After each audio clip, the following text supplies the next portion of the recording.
नमस्कार साथियों, पॉलिटेक्निक पाठशाला में आप सभी का स्वागत है। इलेक्ट्रिकल मशीन सेकंड में सिंक्रोनस मशीन आपको पढ़ाया जा रहा है। सिंक्रोनस मशीन में सिंक्रोनस जनरेटर, जिसे अल्टरनेटर के नाम से क्या करते हैं जानते हैं, वो चीज़ आपको पढ़ाया जा रहा है। ठीक है, अब आज आपको ईएमएफ इक्वेशन पढ़ाएंगे, ईएमएफ इक्वेशन ऑफ अल्टरनेटर।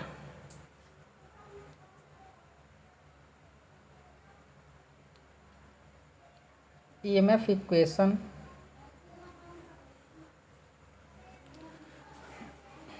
इधर से चालू करते हैं।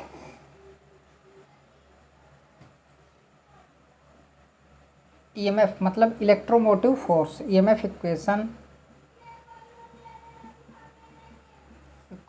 Of alternator. ठीक है,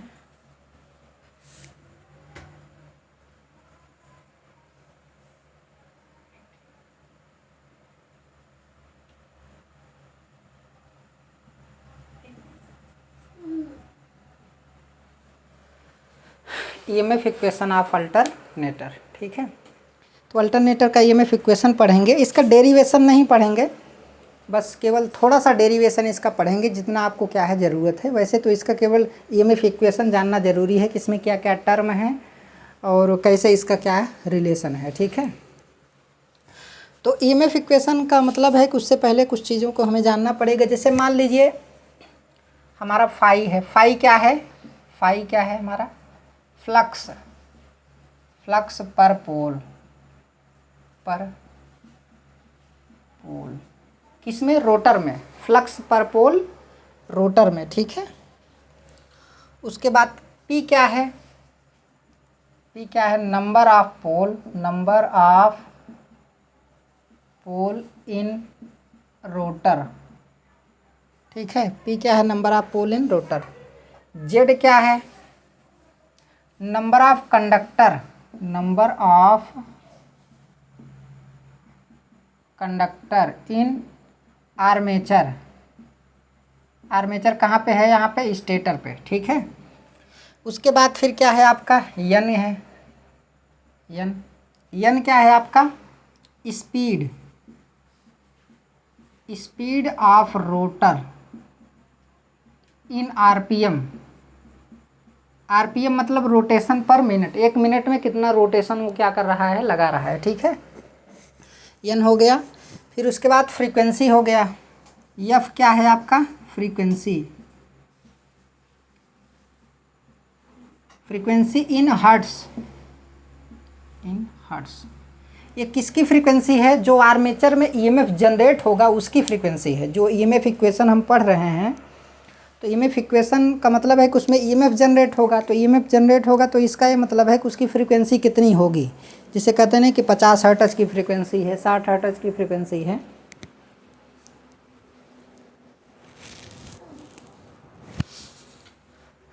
तो ये आपका क्या है? फ्रीक्वेंसी है इन हर्ट्ज। ठीक है, उसके बाद जो है आपका आता है के एफ। के एफ क्या है? Form factor. Form factor.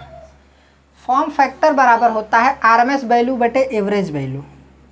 Form factor बराबर क्या होता है? आरएमएस वैल्यू वर्ग root mean square value, RMS value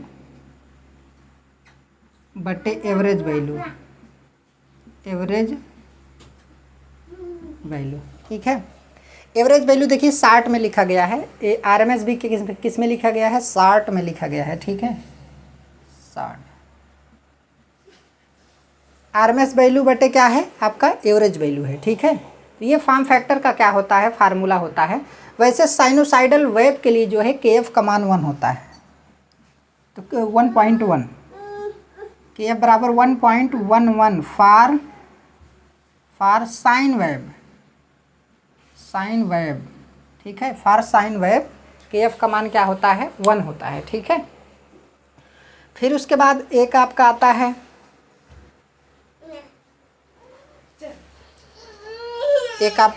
KP.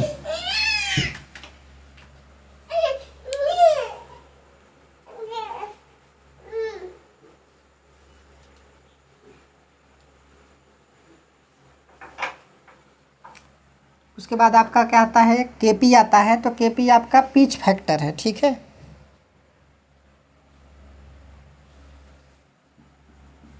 KP आपका क्या है, pitch factor, PITCH, pitch factor. Pitch factor आपको पढ़ाया गया है पहले ही। तो PF हो गया आपका पिच फैक्टर। तो पिच फैक्टर का मान देखिए, शार्ट पिच के लिए पिच फैक्टर का मान अगर यहाँ पर देखेंगे तो शार्ट पिच PITC के लिए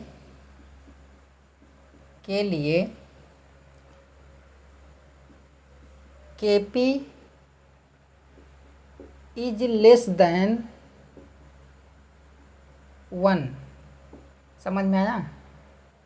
फुल पिच के लिए KP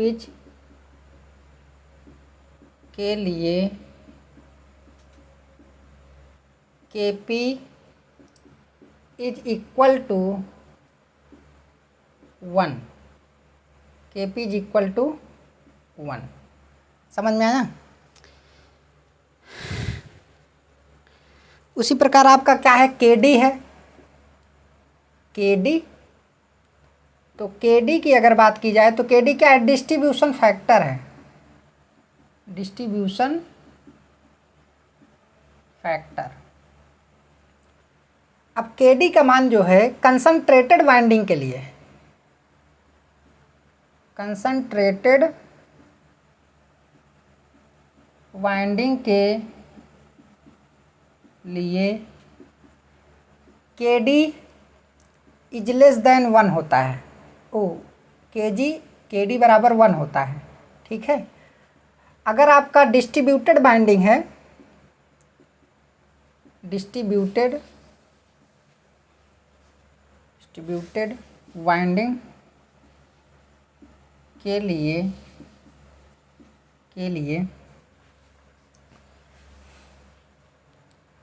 KD का मान आपका क्या होता है, लेस देन 1 होता है,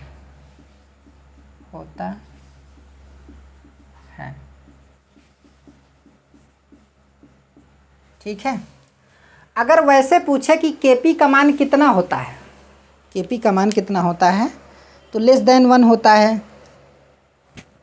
KP का मान, KD का मान लेस देन क्या होता है, 1 होता है, वैसे पूछेगा तो। लेकिन अगर ये करके पूछेगा कि कंसंट्रेटेड वाइंडिंग के लिए KD का मान कितना होता है, तो 1 होता है। डिस्ट्रीब्यूटेड के लिए लेस देन 1 होता है। लेकिन अब पिच फैक्टर इसी प्रकार पूछेगा, फुल पिच के लिए 1 होता है, और उसके बाद कंसंट्रेटेड उसके शार्ट पिच के लिए क्या होता है, लेस देन 1 होता है। अगर वैसे पूछ रहा है कि KD और KP का मान कितना होता है, तो क्या बताएंगे आप, लेस देन 1 होता है, अगर क्वेश्चन में कुछ पूछा नहीं है तो, ठीक है। तो आप इसको जो है इस तरीके से क्या कर सकते हैं, पहले लिख लीजिएगा, इसको स्क्रीनशॉट ले लीजिए, फिर उसके बाद जो है EMF इक्वेशन, ये आपका EMF इक्वेशन ही चल रहा है। जब आप EMF इक्वेशन आप लिखेंगे, जब आपके क्वेश्चन में आएगा, ठीक है, तो इतना आपको लिखना पड़ेगा, तभी आपको 4 नंबर या 5 नंबर क्या होगा, मिलेगा। समझ में आया, ये चीज़ है। अब इसको मैं मिटा दे रहा हूँ।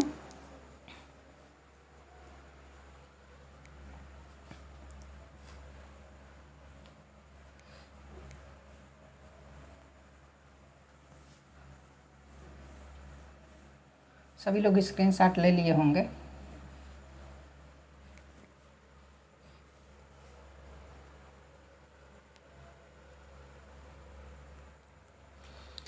अब देखिए, पर फेज एवरेज EMF।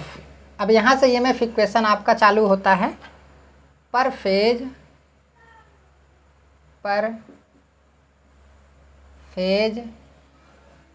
देखिए E क्या है, EMF है। E क्या है आपका, EMF है, ठीक है। पर phase average EMF, average EMF को कैसे रिप्रेजेंट करेंगे, तो पर फेज जो हमारा एवरेज EMF आता है, E एवरेज पर फेज बराबर होता है NP/Z/60। समझ में आया। NP/Z अपान क्या होता है, 60 होता है। फाई क्या है, फ्लक्स पर पोल है। जेड क्या है, number of conductor in armature है। P क्या है, नंबर ऑफ पोल है, N क्या है आपका स्पीड है, रोटर का क्या है, स्पीड है। समझ में आया, रोटर का स्पीड है। तो अब यहाँ पे क्या है, अब इसका जो यूनिट होगा ना वेबर पर सेकंड होता है, इसी को आप क्या बोलते हैं, बोल्ट के नाम से जानते हैं फैराडे के नियम के अनुसार। तो एवरेज ईएमएफ पर फेज जो है आपका इतना निकल करके आता है, ठीक है, पर फेज एवरेज ईएमएफ आपका इतना निकल करके आता है। अब उसके बाद जो है आपको पता है कि F बराबर क्या होता है, आपको पता है कि F बराबर N इंटू P अपान 120 होता है कि नहीं, सिंपल सी बात है, होता है। तो यहाँ पे भी हमें F क्या करना पड़ेगा, देखना पड़ेगा। तो देखिए N इंटू P है, N इंटू P है, बटे क्या है 60 है, बटे क्या है 60 है। तो अगर ऊपर नीचे 2 का गुणा भाग कर दें तो NP बटे 120 आ जाएगा। कितना आ जाएगा, 120। सिंपल सी बात है, जैसे NP फाई जेड अपान जो है 60 है ना, तो ऊपर नीचे 2 से गुणा भाग कर दें तो नीचे कितना हो जाएगा, 120 हो जाएगा। तो NP और NP बटे 120 बराबर कितना है, फ्रीक्वेंसी है, तो 2F फाई और क्या हो जाएगा, जेड मिल जाएगा हमें। समझ में आया, कितना मिल जाएगा, 2F फाई इंटू क्या मिल जाएगा, जेड मिल जाएगा। तो अब यहाँ पर जो हमारा एवरेज ईएमएफ निकल करके आता है NP फाई जेड अपान 60। अब ये जो हमारा निकल करके आ रहा है, N तो नहीं लिखेंगे, आपका F फाई जेड, ठीक है, F फाई जेड आपका मिल जाएगा। तो टू भी मिल जाएगा ना, क्योंकि 2 का क्या होगा, गुणा होगा। तो ये भी हमारा क्या है, बोल्ट में आएगा, चाहे वेबर पर सेकंड दिखेंगे। ईएमएफ का मात्रक वेबर पर सेकंड या फिर क्या होता है, बोल्ट होता है। ये चीज़ अपने दिमाग में रखे रहिएगा, ठीक है। अब यहाँ पे देखिए ये कैसे आया, ये चीज़ तो आप डीसी जनरेटर में भी पढ़ चुके हैं, समझ में आया। उसी चीज़ को बार बार बताने की ज़रूरत नहीं है, ठीक है, उसी चीज़ को यहाँ पे बार बार बताने की ज़रूरत नहीं है। बस ये है कि ये एसी जनरेटर है, ये क्या है, एसी जनरेटर। वहाँ पे भी आर्मेचर में क्या प्रोड्यूस होता है, एसी ही प्रोड्यूस होता है। वो तो अलग बात है कि जो कम्यूटेटर होता है हमारा, वो एसी को डीसी में क्या करता है, कन्वर्ट करता है। तो एवरेज ईएमएफ हमारा ये हो गया। अब इसी को देखिए, इसी को हम ईपी से रिप्रेजेंट कर रहे हैं।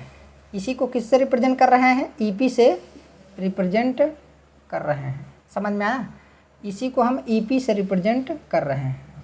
पर फेज है ना, तो ये एक प्रकार से फेज वोल्टेज हो गया। अभी 3 फेज के लिए नहीं निकाला गया, अभी 3 फेज के लिए जो है नहीं निकाला जा रहा है, ठीक है। अभी 3 फेज के लिए नहीं निकाला जा रहा है, अभी केवल सिंगल फेज के लिए ही क्या किया जा रहा है, निकाला जा रहा है। तो ईपी बराबर आपका कितना आ गया, इसी को ईपी से क्या करते हैं, रिप्रेजेंट कर सकते हैं आप, कोई दिक्कत की बात नहीं है। ईपी, तो ये आपका क्या हो गया, ईपी हो गया, ठीक है।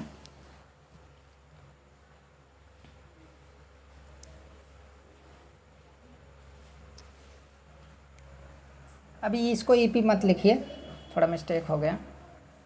तो ये ई एवरेज पर फेज, ठीक है।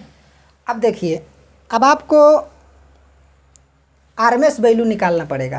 क्या निकालना पड़ेगा, आरएमएस वैल्यू। आपको पता है कि केएफ बराबर होता है आरएमएस वैल्यू बटे एवरेज वैल्यू। समझ में आया, आरएमएस वैल्यू बटे क्या होता है, एवरेज वैल्यू। तो आपको पता है ये तो एवरेज वैल्यू है ना, ये क्या है आपका एवरेज वैल्यू है, और ये हमारा क्या है, आरएमएस वैल्यू है। तो किसका आरएमएस वैल्यू होगा, ईएमएफ का, ई आरएमएस होगा, और ई क्या होगा, एवरेज होगा। समझ में आया, ई आरएमएस और क्या होगा, ई एवरेज। थोड़ा ऊपर नीचे लिख दे रहे हैं, ई आरएमएस और ई क्या होगा, एवरेज। एवरेज वैल्यू में ई एवरेज होगा और ई क्या होगा, ई आरएमएस होगा। तो यहाँ पर अगर देखेंगे तो ई आरएमएस बराबर के एफ फॉर्म फैक्टर इंटू ई एवरेज आ जाएगा, ठीक है। अब आरएमएस का मान जब निकालेंगे आप तो कितना रखेंगे, देखिए साइनोसाइडल के लिए फॉर्म फैक्टर का मान 1.1 होता है, 1.11 होता है, इंटू ई एवरेज आपका कितना हो गया, 2 इंटू एफ फाई इंटू क्या हो जाएगा, जेड हो जाएगा। अब इसी आरएमएस को हम ईपी के नाम से जानते हैं, वहाँ पे ईपी हमने बता दिया था, ठीक है। अभी कैलकुलेशन करना बाकी था। ईपी क्या है? फेज वोल्टेज है, आरएमएस वैल्यू है। ईपी क्या है? हमारा आरएमएस वैल्यू है। समझ में आया? जो ईएमएफ इक्वेशन निकल करके आता है उसमें जो ईएमएफ निकल करके आता है वो आपकी कौन सी वैल्यू होगी? आरएमएस वैल्यू होगी। ठीक है, आपकी वो आरएमएस वैल्यू होगी।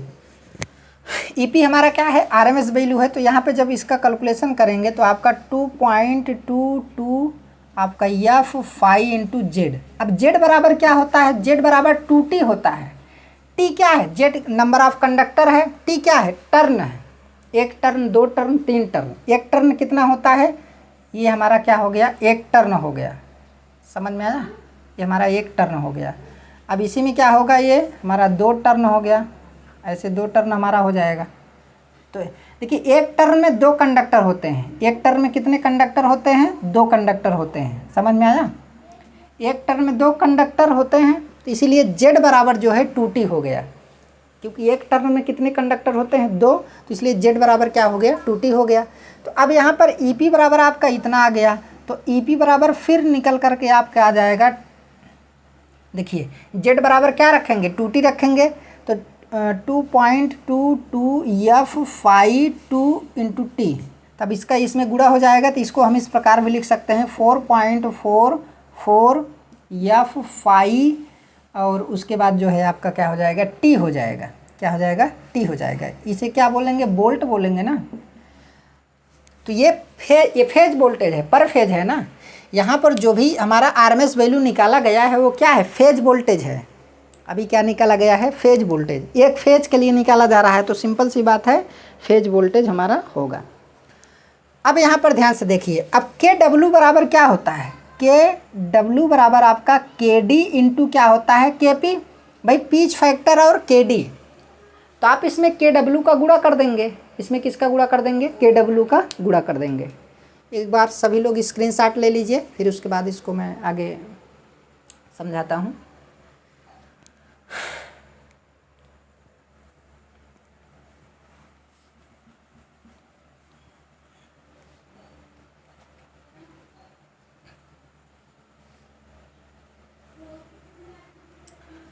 तो ईपी बराबर आपका कितना आ गया? ईपी बराबर 4.445।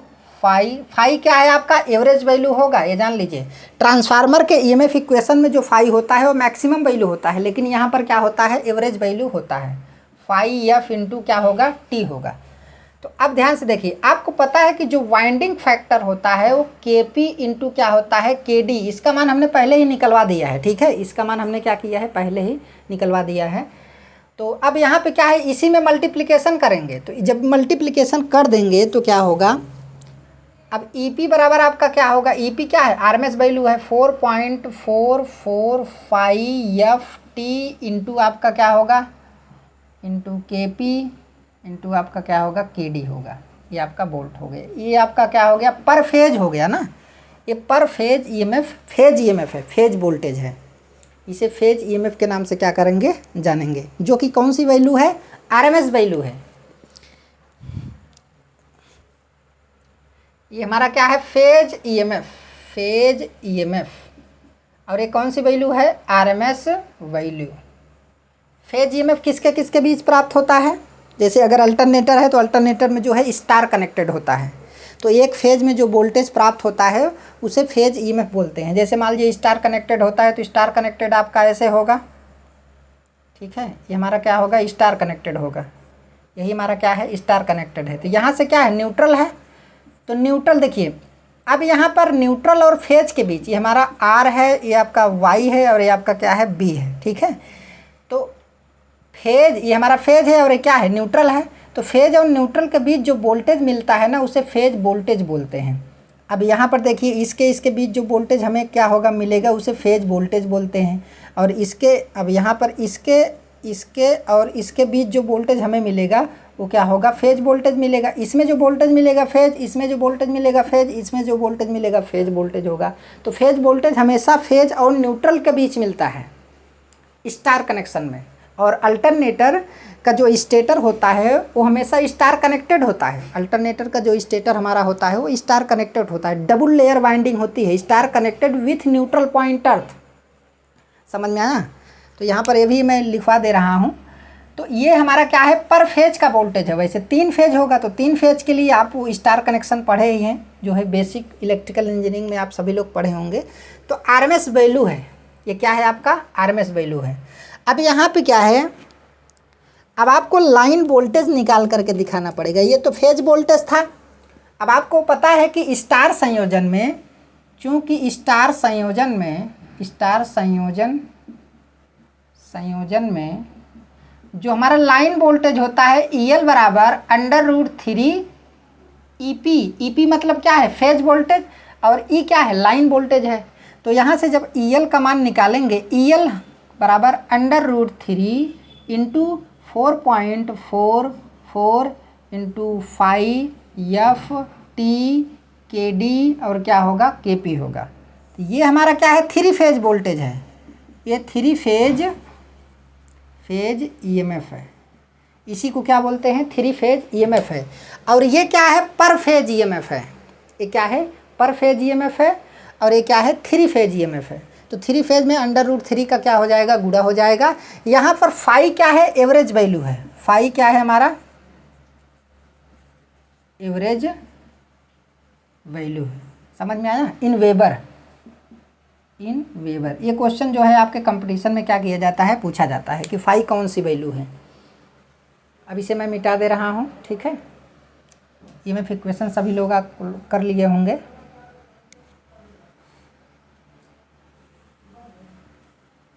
अब एक पॉइंट आपको और लिखना है कि अल्टरनेटर के स्टेटर में, अल्टरनेटर के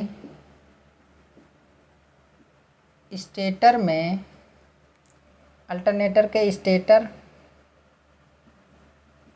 के आर्मेचर में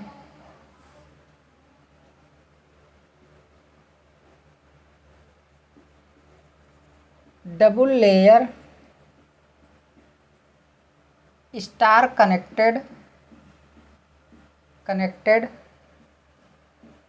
विथ न्यूट्रल पॉइंट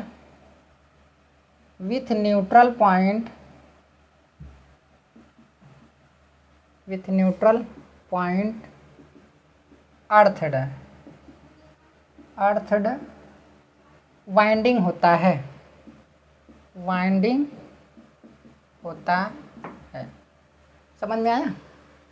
ये चीज़ आपको जानना ज़रूरी है। जो हमारा स्टेटर होता है उसमें जो वाइंडिंग होती है वो स्टार कनेक्टेड होती है हमेशा, जो अल्टरनेटर होता है। अब ये डबल लेयर कैसे होता है, तो जैसे डबल लेयर का मतलब कुछ इस तरीके का, इस तरीके की वाइंडिंग। समझ में आया। अब इस तरीके की ऐसे गया तो ये हमारा क्या होगा, ऐसे वाइंडिंग बनेगा।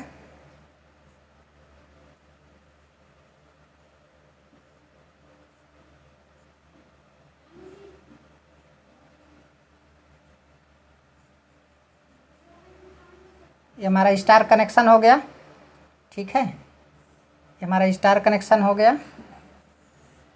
और ये जो न्यूट्रल पॉइंट है ये हमारा अर्थड रहेगा। कैसे रहेगा, अर्थड रहेगा। समझ में आया। तो ये हमारा डबल लेयर हो गया, डबल लेयर। अब कहेंगे कि स्टार ही क्यों यूज किया जाता है, क्योंकि जनरेशन वोल्टेज जो है ना स्टार में बढ़ाया जा सकता है आसानी के साथ, क्योंकि उसका फेज वोल्टेज लाइन वोल्टेज से क्या होता है, कम होता है। इसलिए जो है पर फेज वोल्टेज को, टर्न को इंक्रीज करके क्या किया जा सकता है, बढ़ाया जा सकता है। और इंसुलेशन प्रोवाइड करने में भी कोई प्रॉब्लम इसमें नहीं होती है डेल्टा की अपेक्षा। अगर यहीं पर डेल्टा वाइंडिंग होती, देखिए स्टार रखने से क्या होता है कि स्टार में लाइन करंट फेज करंट के बराबर होता है। तो स्टार में जो वाइंडिंग होती है, जो तार होता है, मोटा तार लिया जाता है। और डेल्टा की अपेक्षा इसमें कम टर्न भी लगते हैं पर फेज। तो इस वजह से जो है इसके द्वारा ज़्यादा वोल्टेज प्रोडक्शन किया जा सकता है आसानी के साथ, और इसमें कम इंसुलेशन की खपत होती है। जो अल्टरनेटर की वाइंडिंग करते हैं उसके आर्मेचर में बहुत बड़ा अल्टरनेटर होता है ना, बहुत ही बड़ा होता है। एक एक दो दो तल्ला मकान तक जो है आपका अल्टरनेटर होता है, लंबा लंबा साइज का। आप जब जनरेटिंग प्लांट पे जाएंगे तो वहाँ पर आपको दिखेगा वो, ठीक है। तो आपका ये हमारा क्या हो गया, ये चीज़ आपको जानना क्या था, बहुत ज़रूरी था। तो आज का क्लास यहीं तक, ईएमएफ इक्वेशन आपका यहीं पे समाप्त हो जाता है। इसके बाद आर्मेचर रिएक्शन आपको क्या करेंगे, पढ़ाएंगे। ठीक है, तो आज का क्लास यहीं तक, धन्यवाद।